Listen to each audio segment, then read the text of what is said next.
Olá, Neto aluno, como vai? Sou o professor Sérgio e hoje vamos continuar com nossas aulas da parte de Sociologia Contemporânea, uma sociologia jurídica do século XX para o século XXI. Você pode acompanhar nossas aulas sobre a Sociologia Jurídica Clássica, pensamento social clássico de modo amplo. Você pode acompanhar sobre fundamentos de ciências sociais. Acontece que nessas aulas que estamos agora, tome cuidado quando comparar com as aulas no curso presencial, em sala de aula, porque a ordem pode ser diferente, o conteúdo pode ser diferente. E mais importante, alguns temas, não tudo, mas alguns temas podem ser centrais para algum trabalho que algum professor passar. Então, não escolha essa ou aquela aula. Verifique de todo esse nosso módulo o que pode te ajudar mais. Hoje, nós vamos tratar desse módulo com Michel Foucault.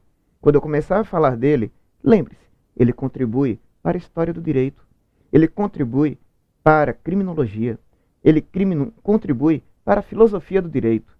Ele vai te ajudar em diferentes disciplinas, porque não só a formação acadêmica de Michel Foucault é muito variada, como também as temáticas com que ele trabalha. Vamos examinar isso de modo panorâmico agora um pouco juntos? Na tela. Veja uma curiosidade, Neto aluno. Do seu lado, o tempo que ele viveu. Foucault, tendo nascido em 26, morrido em 1984, tem algo a seu favor. Neto aluno, ele era comentarista de TV, além de professor universitário, tendo colaborado com TVs dos Estados Unidos, principalmente São Francisco, e na França, principalmente em Paris. Então, é alguém do nosso tempo, é alguém muito próximo de nós, tendo se preocupado com temáticas de nosso tempo. Mesmo assim, quando você tiver contato direto com algum texto dele ou sobre ele, cuidado, às vezes ele contribui para entender melhor nosso tempo com obras sobre o passado. Por exemplo, no canto você pode observar a presença de A Verdade e as Formas Jurídicas. Em A Verdade e as Formas Jurídicas, você tem muita coisa importante lidando com o teatro grego clássico sobre o inquérito, sobre a organização do Estado para que fatos da vida, do dia a dia, da realidade, se convertam em fatos jurídicos. Onde é que fica a autoridade para isso? Quem manda no que é certo e no que é errado? Por isso o título do livro. Quem define o que é a verdade com autoridade? Então, tudo que você tiver que lidar com esses temas, saiba onde encontrar. A verdade e as formas jurídicas. Será com essa finalidade que você observará esse livro. Ao lado, nós temos uma trilogia. Nós temos os 3 volumes escritos em diferentes períodos da vida dele, da história da sexualidade.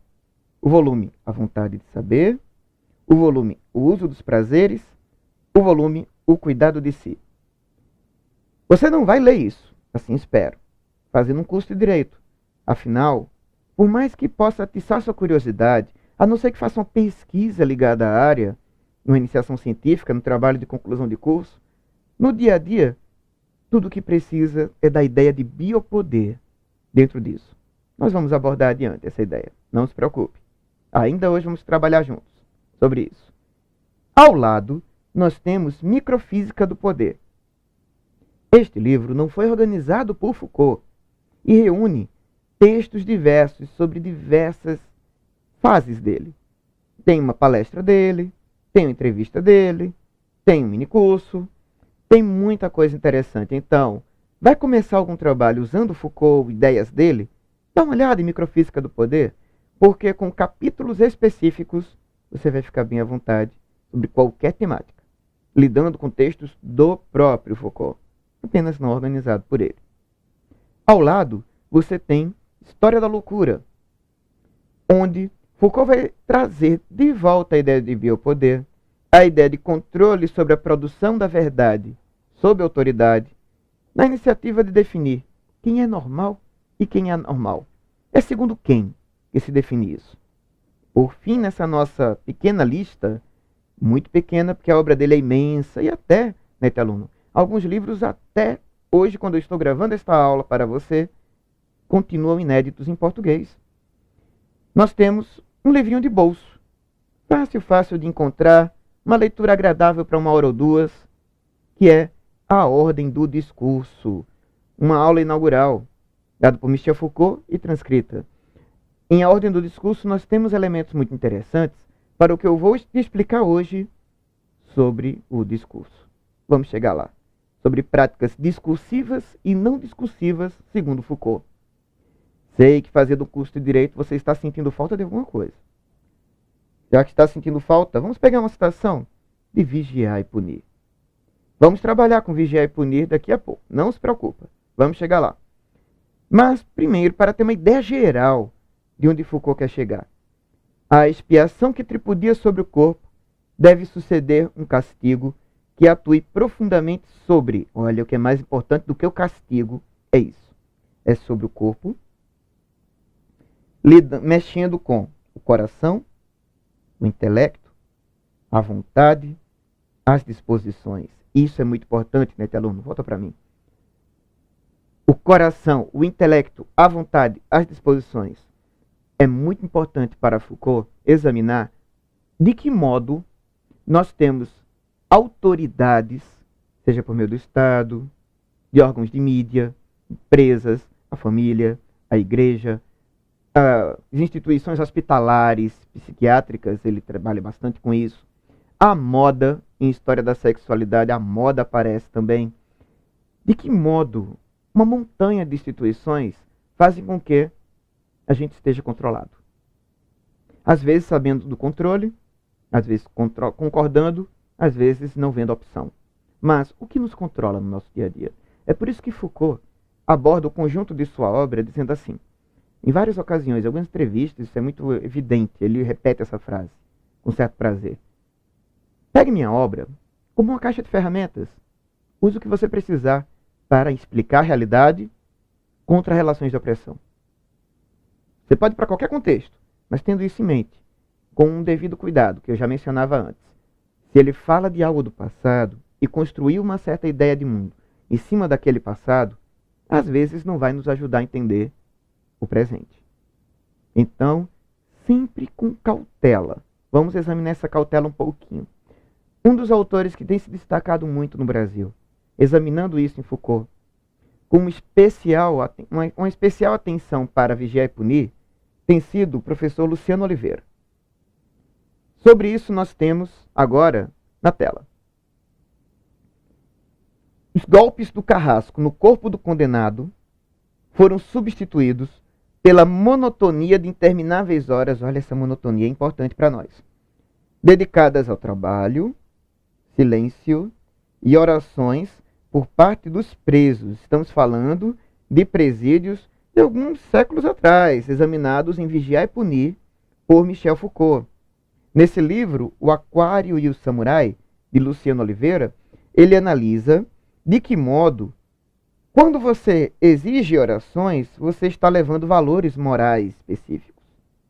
Você está levando certas rotinas, um modo de agir continuamente. Silêncio, você controla a expressão, o pensamento. Trabalho, você controla o corpo. Você molda o corpo para o que te interessa, com alguém tendo a maior habilidade ou menor habilidade motora para isso ou aquilo. Volta para mim. Então, né, aluno, nós não estamos lidando com Michel Foucault, com castigo em primeiro lugar. O castigo é consequência de um objetivo. O objetivo é a disciplina. O que na nossa sociedade existe ao nosso redor, para nós não vermos, como em fundamentos da sociologia nós examinamos, e em alguns outros momentos eu alertei, a sociologia para examinar a sociedade em abstrato. Não. Nós queremos instituições concretas, relações humanas concretas, isso é o que nos interessa. Então, quais são os mecanismos de disciplina na nossa sociedade? Vamos examinar um pouco mais isso em Vigiar e Punir. Na tela. Temos aí, se você quiser ler sozinho por um instante, né, aluno, pode parar a nossa aula, lê sozinho e retoma. Eu te espero. Fez isso? Tendo feito ou não, agora estamos juntos para trabalhar com essa citação no que nos interessa, tirada também de Vigiar e Punir. Todo estudante de direito precisa ter uma boa noção desse livro de Michel Foucault. Talvez você não esteja com tempo para ler o livro inteiro. Por isso estamos juntos, para você entender as ideias principais dele. O poder é, sem dúvida, o átomo fictício, olha, esse fictício é importante, viu? De uma representação ideológica, vamos guardar essa ideológica, da sociedade.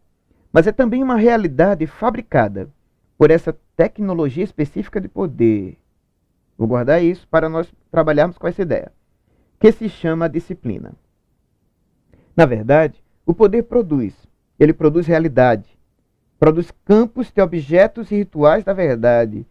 Nete aluno, se você tiver lido A Verdade e as Formas Jurídicas, você lembrou agora dessa citação.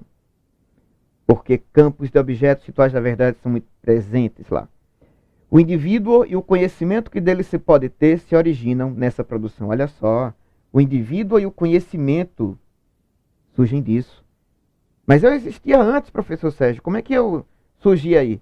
Não é você, né, aluno, que surgiu aí. É a ideia. O papel que você exerce dentro das relações sociais. Por isso, são técnicas específicas.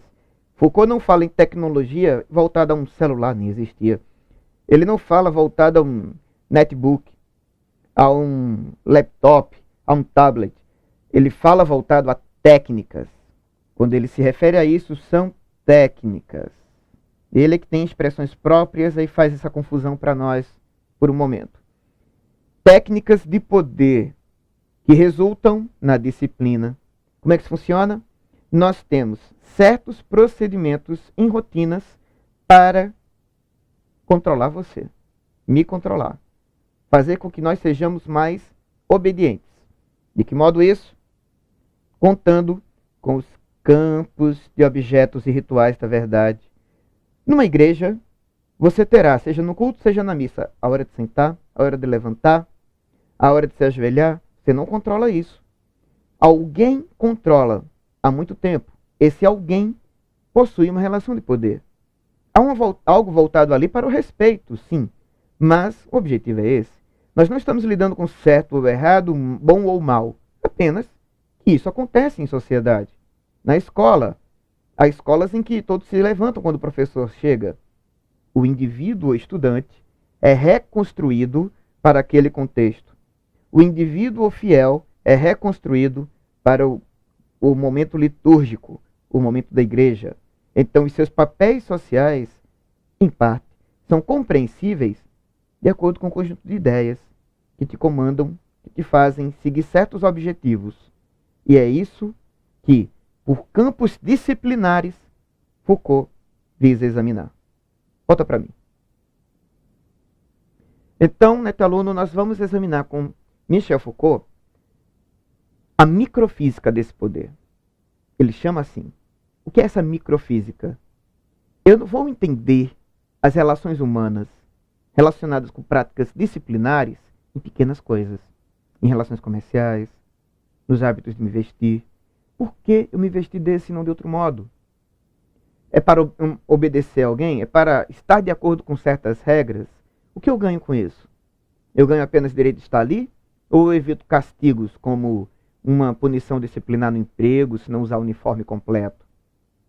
Então, nós começamos a entender o modo de pensar de Michel Foucault. Isso passa, nesse aluno, por muito mais do que isso mais visível.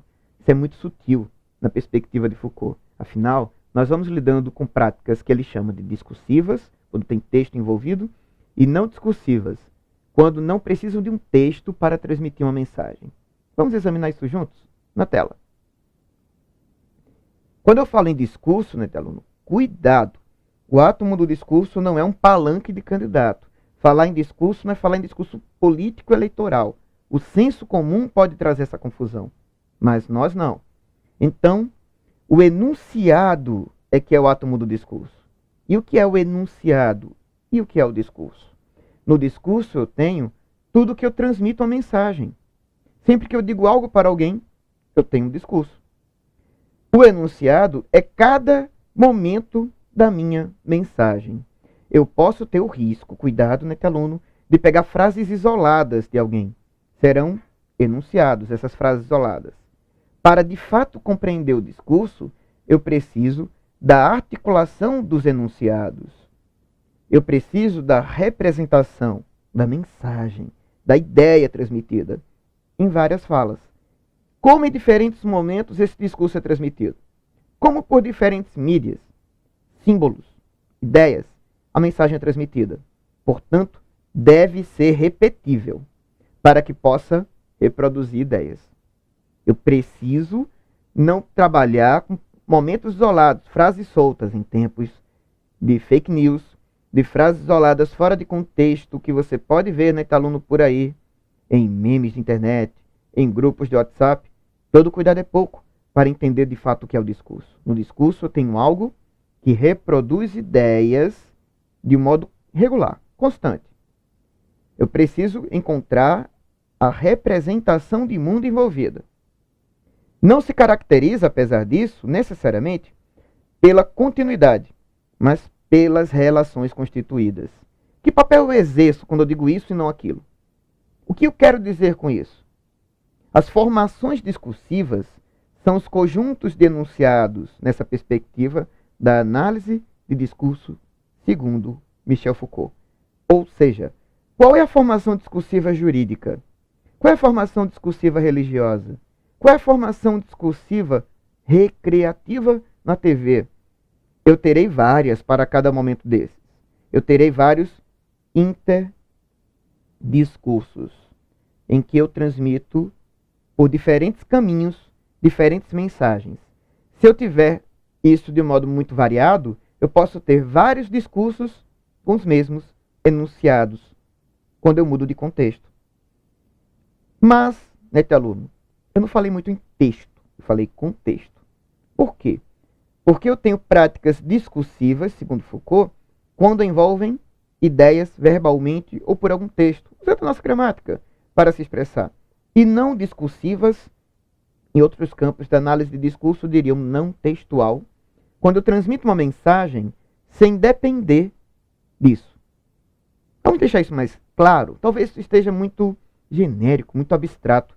Então, como bom estudante de direito, Italuno, vamos trabalhar isso de modo mais claro. Aqui uma foto que eu tirei do Superior Tribunal de Justiça. Para todos os netalunos no Distrito Federal nos acompanharem com atenção, é esse momento. É possível fazer visitas, e numa visita guiada, estava nesse salão do STJ. E todos os salões, de julgamento ou não, aqui é algo do pleno, para ocasiões especiais. Todos têm a mesma situação. Tem cadeiras, olha a cadeira. Eu tenho cadeiras, eu tenho lugares cada vez mais altos, onde ficam o cidadão. O que isso quer dizer? O guia dizia para mim durante a visita, o Superior Tribunal de Justiça é o tribunal do cidadão. Nós estamos de olho no que os ministros fazem. Essa é a ideia que toda a arquitetura nos transmite dentro do STJ. Qualquer salão que eu mostrasse de julgamento teria isso. Umas arquibancadas para o cidadão ficar de olho em todos os ministros. Vamos adiante? Há uma outra situação interessante aqui. O Tribunal Superior do Trabalho. Veja práticas não discursivas ou não textuais dentro de como funciona. Uma sala típica de julgamento. Aqui é o pleno do Tribunal Superior do Trabalho, em Brasília. Percebeu como é pequena a altura de onde você estará, Italuno, acompanhando o julgamento?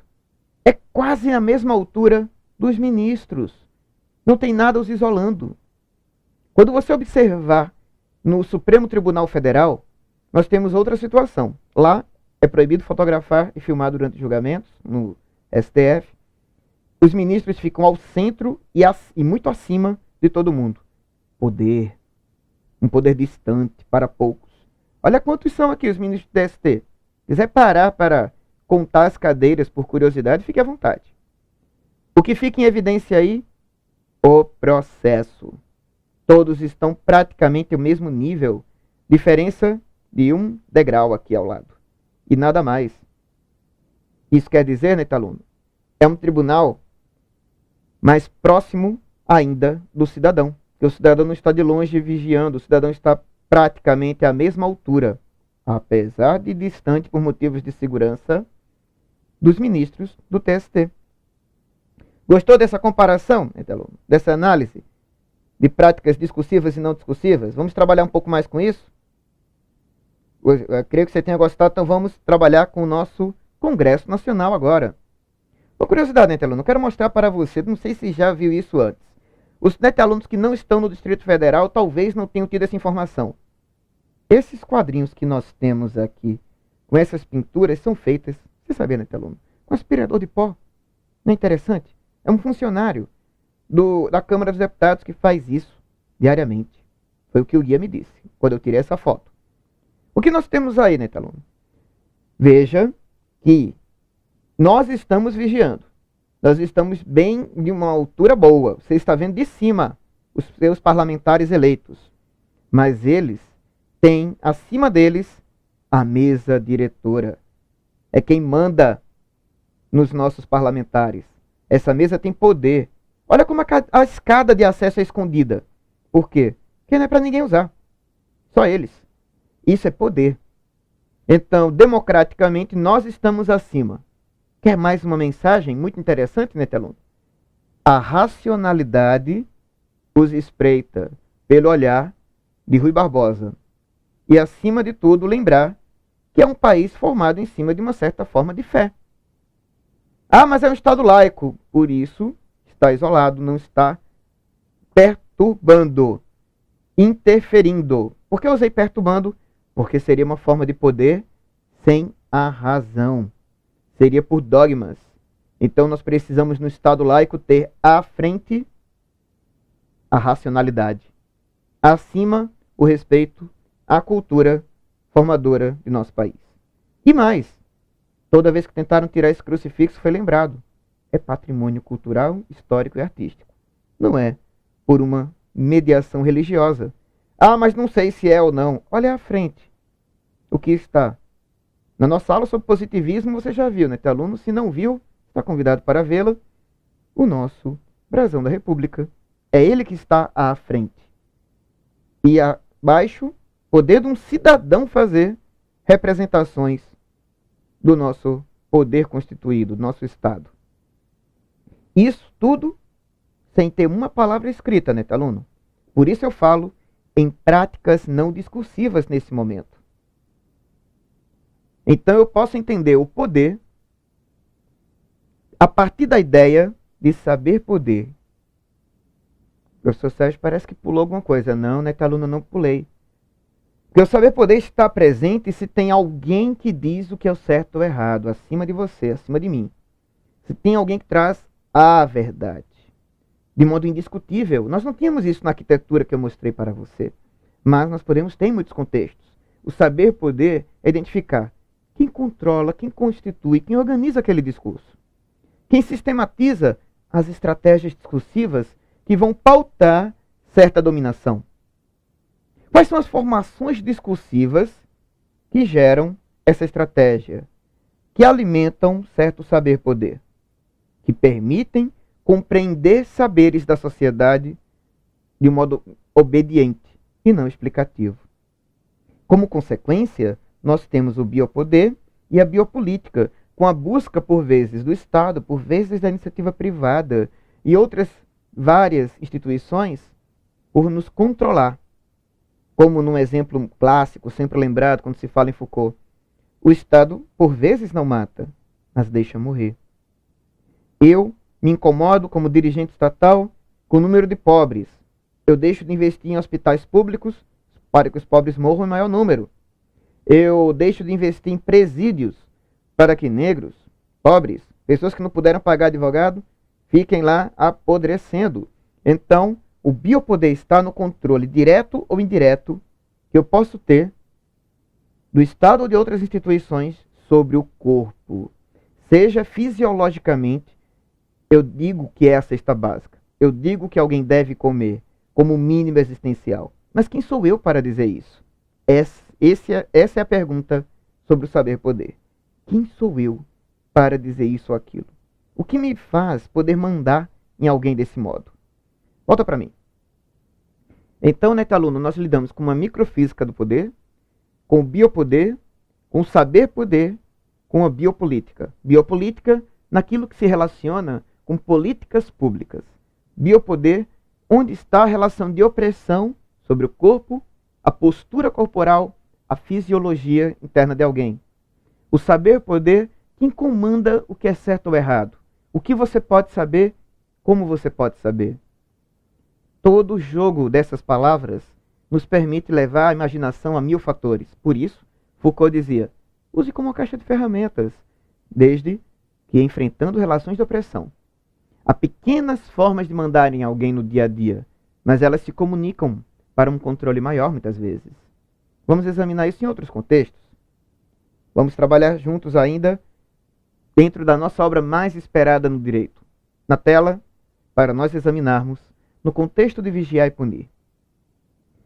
Vigiar e Punir examina historicamente dos suplícios corporais ao panóptico.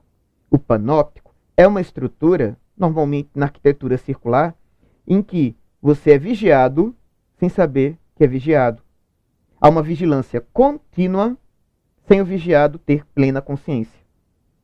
Um exemplo que adoram usar é o Big Brother na TV. Como programa de TV, Big Brother, tem câmeras por todo lado. Elas fazem barulho muitas vezes. Elas se movem quando alguém anda. Mas fica ali semanas. Tudo se naturaliza ao seu redor.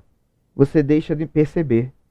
Numa sociedade panóptica, num ambiente panóptico, no passar do tempo, o que está ao redor para te controlar, você pode ir deixando de perceber.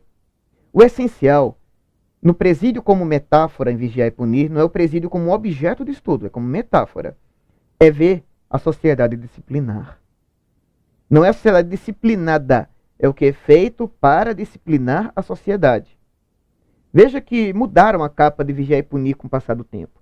Havia uma capa, talvez você tenha visto, Netelo, na biblioteca de sua faculdade, uma capa mais antiga do que essa que está aí.